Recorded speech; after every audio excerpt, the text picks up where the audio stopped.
yesterday to the evidence leader. And the second emanate from the statement you deposed to this committee. One, I want you to confirm to the committee that the answers you gave yesterday are to the best of your information and they are not a bad denial. Do you confirm? Make me understand, Chair, because when you said, when the honourable member says the answers I gave versus the affidavit I deposed, they are not a bad denial. Can the honourable member take me to a specific point? I'm saying, leave the statement for now. We'll come to the statement. I'm saying you have been asked the whole day by the evidence leader yesterday. You have provided answers. Yes. And in your statement, you said, you confirm that the information you are to give is to the best of your knowledge. That's correct. So I'm asking that you confirm on record that all the answers that you would have given to the ad hoc committee yesterday, yes, are the best of the knowledge that you have and not a bad denial. That is correct. Thank you. Your boss, General Masemola, deposed a statement in this committee. And one of the provisions in the statement say there was a meeting between him, General Khumalo, and the Minister of Police that declared you a rogue police officer. Are you a rogue police officer? I've never been one in my 37 years old in the service.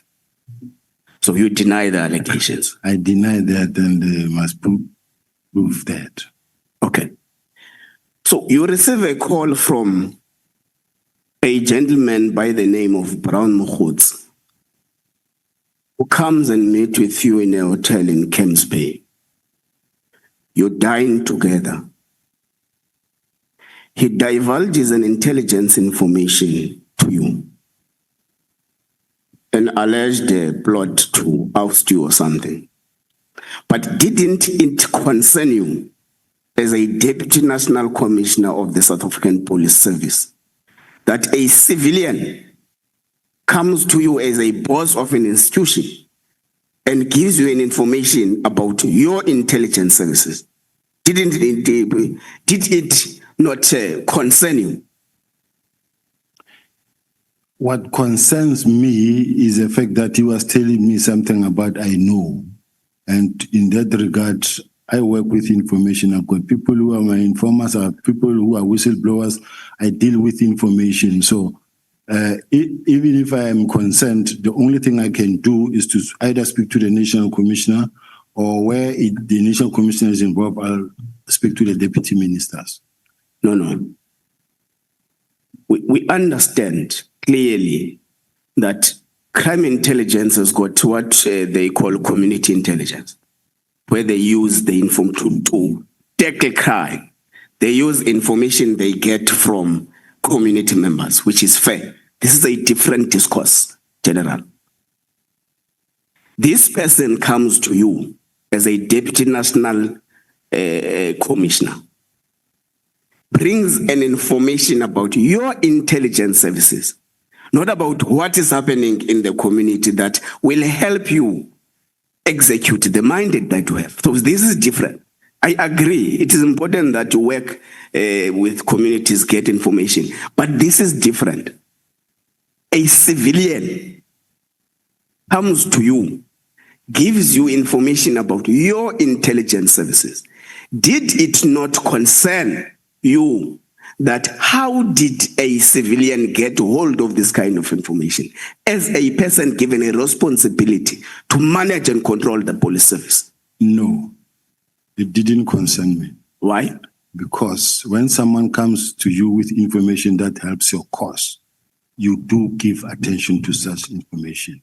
I cannot be worried about the fact that this person is giving me information that is actually saying to me, look over your back. I can't be worried about such.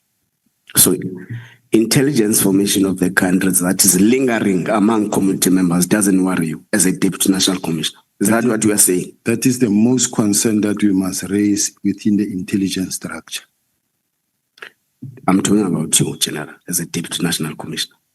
So it does not concern you that an information that is supposed to be in the custody of intelligence services is lingering around community members. It does not confirm. Is that your evidence that you are not concerned when intelligence information is lingering around community members? Of course, I am concerned if ever a member of the public will have information, in particular documents that belong to intelligence. It is a cause for concern. But if it is information that relates to the security that affects me, or you're just giving me information as a whistleblower, it happens on a daily basis from many angles of the country where you get such information. People on the ground do come across information, and people do report right up to the highest office. They report, they bring information. Okay, Chair, I think let's just note that the first General Sibiya was not concerned, and on the second, General Sibiya was concerned. What did you do with that information? It's information that says, watch over your back. And then what I did is, sometimes I approach the National Commissioner. Sometimes I did speak to General Kumar and say, I understand there is one of the senior managers who's going around here and saying, when I'm going to arrest your boss, or we intend to arrest so and so and so and so. And at some point, it's even journalists where they want a journalist to run a story that says General Sibiya's arrest is imminent, and they want the journalist to run that story. And then I have a lot of AI generated TikTok messages about me. So you find that when you Google me or when you go into TikTok, you find that there is thousands of negative messages, or they will take my message and turn it replicates into many messages. The question, General, was that what did you do about that? What did I do about the information? I use it to my advantage to make sure that I survive. Okay. Are you in constant contact with Mr. Brown Mkhotsi? Not on a daily basis, but you are communicating. I am communicating. About issues relating to the police service? No, not about issues related to the issues in general. In general. Okay. No, that's fine. Let's take back what Honorable Sokanyile was asking you. Mr. Matlala finds difficulties in operating in terms of the work that he was given. Comes to your office for the first time. Yes. Then you say beyond that was the account that you have told us is that he came to ask about his tender issue where he found difficulties. You were acting National Commissioner there. But you continue to say you have met him for about 5 times or less. Yeah. And you moreover say all this fracas happens when you are about to know him more, or when you are about to know each other more. Is it a general practice in the police service that the top brass of the service has got direct contact and direct relationship with service providers? And how many service providers do have the same relationship that you have with Mr. Matlala in the SAPS? What I know is that Mr. Matlala is a well-known person in the service, in the police. As you can see at some point right from the minister downward. Let's talk about you, General. No, I'm just saying, you ask, the honorable member asked a question whether is there a general practice in the police. Now, I'm saying it is a general practice in the police because it's a service provider, it's a stakeholder. Whether you're talking about Old Mutual, you're talking Metropolitan, you're talking about many other, they, on a daily basis, on a weekly basis, they find themselves in the same space. They are known to each other. That is why they gave him a tender to operate in the college where the National Commissioner is. And there was no problem that the National Commissioner saw himself on Mr. Matala there. There was no issue because at that point in time, nobody knew about Mr. Matala's involvement in any crime.